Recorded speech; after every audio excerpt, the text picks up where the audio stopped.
ব্রণের চিকিৎসায় খুবই কার্যকরী একটা ওষুধ হচ্ছে আইসোট্রিটিনয়েন, যেটা বিভিন্ন নামে বাজারে পাওয়া যায়। এই আইসোট্রিটিনয়েনটা কিন্তু এক ধরনের ভিটামিন বা ভিটামিন ডেরিভেটিভ। এটা হচ্ছে ভিটামিন এ ডেরিভেটিভ।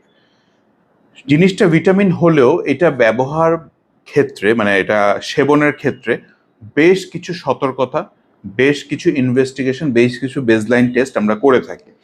আমি খুব সংক্ষেপে সহজভাবে বলি, এই আইসোট্রিটিনয়েনটা কিন্তু সব ধরনের একনির জন্য না, আবার যে ধরনের একনির জন্য এটা ইন্ডিকেটেড সবাইকে দেয়া যাবে না। তো কাদেরকে দেয়া যাবে না সেটা আগে বলি। এক নম্বর কথা হচ্ছে যারা প্রেগনেন্ট ওমেন তাদের তো দেয়া যাবেই না। ইভেন কি যারা আগামী 1 বছর প্রেগনেন্সি প্ল্যান করছে, 1 থেকে 1.5 বছর, তাদেরও দেয়া যাবে না।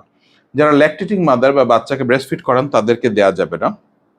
আর কিছু টেস্ট করি আমরা, যেমন লিভার ফাংশন টেস্ট, যাদের লিভারের এসজিপিটি এনজাইমটা বেশি থাকে কিংবা গ্রেড 2 ফ্যাটি লিভার থাকে তাদেরকে দেওয়া যাবে না, যাদের ক্রিয়েটিনিন বেশি থাকে তাদেরকে দেওয়া যাবে না, যাদের লিপিড প্রোফাইলটা অল্টার থাকে মানে কোলেস্ট্রল বেশি থাকে কিংবা ট্রাইগ্লিসারাইড বেশি থাকে তাদেরকে কিন্তু এটা একেবারেই দেওয়া যাবে না।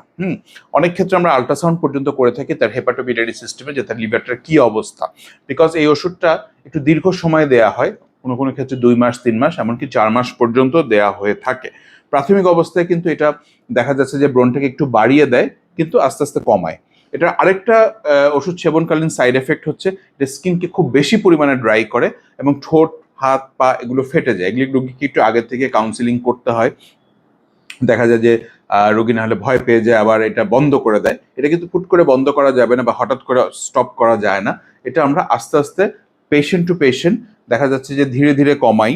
অনেক ক্ষেত্রে যেটাকে আমরা বলি টেপার করি বা টেপারিং ডোজে আমরা এটাকে কমিয়ে থাকি। তো আইসোট্রিটিন খুবই ভালো একটা ওষুধ, বাট এই কিছু কিছু কিছু কিছু সতর্কতা আমাদেরকে অবশ্যই অবলম্বন করতে হবে। কারণ গর্ভ অবস্থায় কিংবা যারা প্রেগনেন্সি প্ল্যান করে তারা যদি এটা খায় তাহলে দেখা যায় বাচ্চার টেরাটোজেনিসিটি হতে পারে, মানে হাত পা বিকলাঙ্গ কিংবা অনেক সময় অঙ্গ বিকলাঙ্গ হওয়ার সম্ভাবনা থাকে। হয়তো সেটা হাজারে একজনে, বাট কার হবে কেউ বলতে পারে না। এই জন্য এই ধরনের প্রিকশনগুলো আমরা রোগীকে বলি বারবার, ওষুধের গায়েও লেখা থাকে, এমনকি আমরা প্রেসক্রিপশনের ভিতরেও লিখে দিই।